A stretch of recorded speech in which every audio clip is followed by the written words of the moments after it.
Hi, this is John with Wisdom for the Church. Thank you for tuning back in, and we will go ahead and get back into it. This video is going to be both a recommendation and a brief review of a book that I've recently read.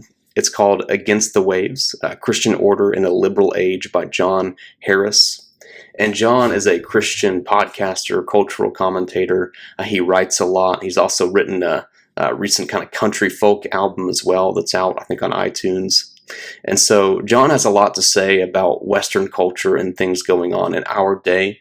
And I thought it was an excellent read overall, and so I wanted to recommend it for those who would see this video to really consider purchasing or downloading it like on an audio basis. So what I wanted to do in this video is a few things. Number one, I wanted to address what this book really is not, basically what it's actually not trying to do.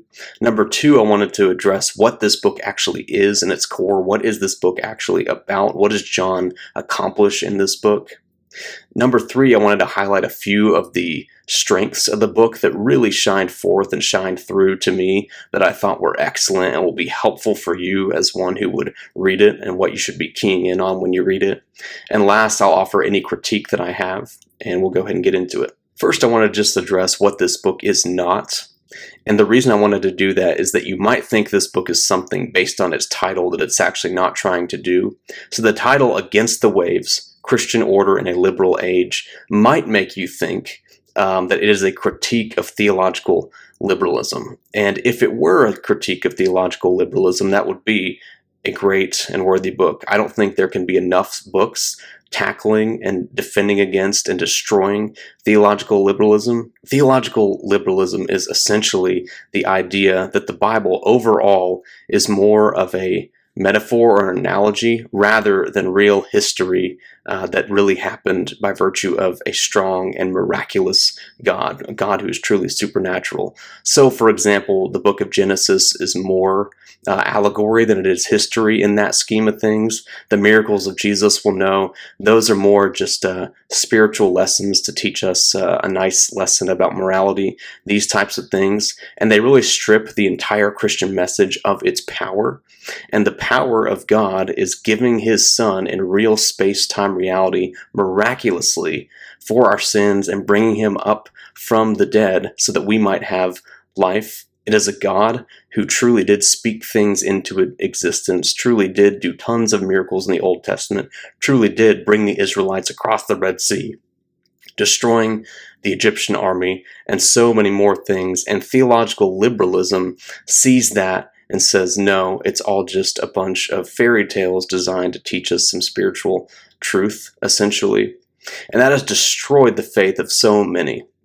Jesus himself treats the Old Testament as if it is real history because he knew that it was in the accounts of the Gospels. Even a college that I live nearby just south of me does teach these sort of unfortunate truths, and they call themselves a Christian college, and what they do is really turn kids away from the faith. It is a terrible experience in that regard, and I hope that that kind of thinking comes to a swift death at that college. But what this book is really a book about America and Western culture in general, and essentially a return to divine order. So this book might answer the question, how then should we live? Not merely as Christians in the church, but Christians in society, and in a particular society, that being America. And what John means when he talks about a return to divine order is he means living based on reality, living based on the pattern that God would have people live, based on being image bearers of God and living in his world and not our own. So away from the artificial, away from things that don't help you, and toward things that are actually true and right and beautiful. Just some of those things he would list as examples of a return to divine order would be a healthy respect and understanding of the image of God in each and every person, including the unborn. It would mean a return to some degree, nature, that is just appreciating God's creation, because that's what nature is God's creation, and being able to proclaim with the psalmist in chapter 19 of Psalms, the heavens declare the glory of God. So it aids worship being out in nature and returning to an appreciation and spending time in God's creation. Practically, that could be hiking, fishing, just taking a walk, whatever it is. A return to nature and a return to being around people, particularly believers. These things are not isolated categories, but like a hike with your friends, or going fishing with your friends, or a drive out in the woods in nature with your friends, whatever it is. These are things God created for our benefit and for His glory, and we ought not to run away from the outdoors.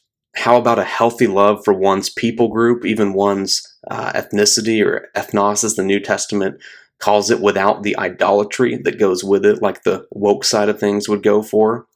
And a healthy love for one's own nation. Basically, whatever is local to you, your nation, your people group, and your family, a healthy respect for that category that God has set in place that is unique to you and does not categorize everyone in the world.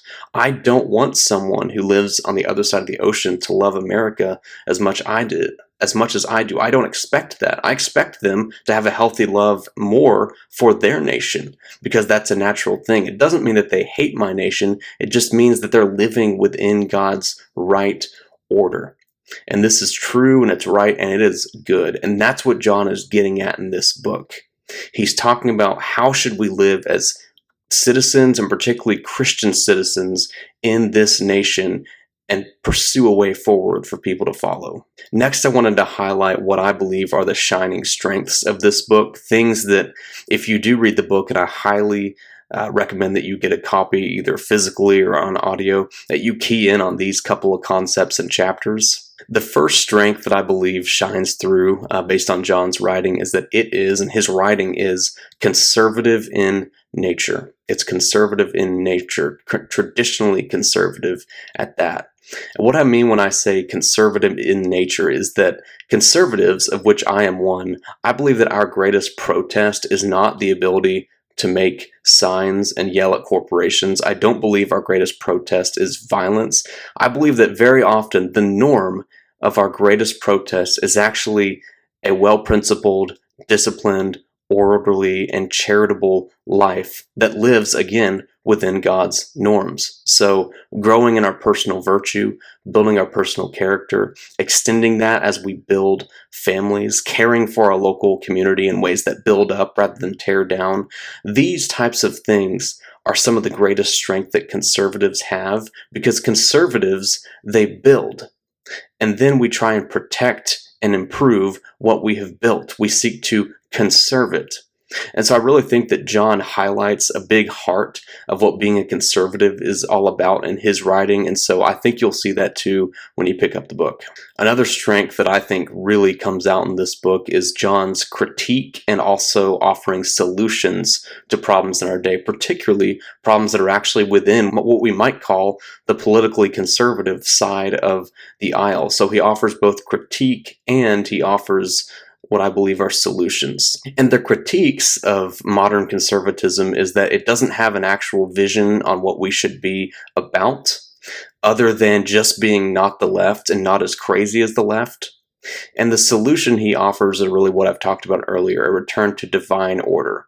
And I think the critique of modern conservatism is valid. You might say the overall MAGA movement, which I do think has some validity to it, a lot of validity actually, is that it lacks the central core and essential vision about who should be guiding us and what we should be about. And John knocks that out of the park, and I think you'll see that in the book. And a couple of chapters that I think you'll really find helpful in this book that I also wanted to highlight are these. First, it's chapter 5, and what that chapter is essentially all about is the fact that both in our culture, on the left and the political right, it's essentially the same ideal that everyone is all about, and that is about basically radical personal autonomy, radical personal freedom or liberty. Basically, we all want to defend everyone's right to do whatever they want, whenever they want, and that's seen as the highest ideal.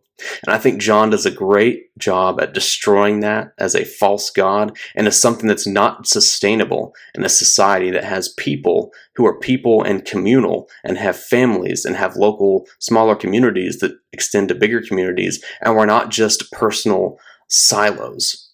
And so that there's true virtue that should be defended and privileged above just anyone's idea of what they should be about particularly. So this religion of liberty, the left has it, but also, unfortunately, the right does too. That's why you see LGBTQ on the right now, even the defense of gay and lesbian marriage as something that should be quote unquote conserved and defended. And that's laughable given what the heart of real conservative is, which is this divine order and virtue that John gets at in the book. And the second set of chapters I wanted to highlight for your reading and recommendation, what I think are really, really strong and solid, are chapters 13, 14, and 15 that deal with essentially males and leadership, men and leadership. So we'll just say male leadership. And John brings out the point basically that we've lost two essential ingredients together in terms of men and their leadership roles, particularly in the church, in civil government, and also as heads of household. And those two characteristics that have to be together at a bare minimum for true manly patriarchal leadership to shine forth and help society would be both strength and virtue. Strong men and virtuous men. Strong, virtuous men basically need to rise up and care about our society and be engaged and lead a way forward. Because right now we have a few strong men that are evil and not too many virtuous men. And we have very few strong and virtuous men right now that can fight off the evil that goes on in our culture, particularly from the strong and evil men. And so Christians, particularly Christian men, need to understand that they do not have a choice but to be leaders. They do not have a choice but to cultivate their own personal virtue, we might say holiness, and also their strength, not so they can flex on people, but so they might have the strength to build, to protect what they've built, and also protect those who cannot as easily protect themselves, namely women and children. And I'm talking both physically but also spiritually, ideologically. Men need to grow and grow into strong, virtuous leaders. And it starts small. It starts in your locale, within yourself, and then your family, your local community, your church, and so forth. But the vision is grand, but it starts small, and John does a great job of highlighting that as well. I think you will love those chapters and see that, wow, we've really, really gone wrong. And last, my only critique of the book is a small one, and that is there are some terms that John uses in it that you may not recognize or hear that much. So they're a little bit niche terms, like a woke right, for example. I've heard it a little bit, but maybe some who watch this haven't heard it. But as long as you pay careful attention to the book, to what John explains, because he does a good job of explaining definitions of what some of these terms mean, you will be all right. I definitely recommend you picking up this book. I think John overall, as kind of how he's developed as a leader over the past few years, he has done a good job, I think, growing into being both, to some degree, the strong and virtuous man that we can seek to emulate as he emulates Christ, of course. I think John does a good job of avoiding some of the excesses in the current movement that is about a return to masculinity, and I'm very glad that this kind of movement exists. But I think John has a dose of wisdom that is helpful. He doesn't use the kind of wisdom that, what I believe, unnecessarily dampens someone's day. More like, that would be more like a Tim Keller type figure that just seems to not give any real masculine model, to be honest. But I think John does do things with a certain amount of wisdom and sobriety and knows when to use his strength more forcefully. That I think is a good example in today's climate. And so hopefully you enjoyed this. I really do hope that you pick up the book. Let me know what you think of it. And again, thank you for watching.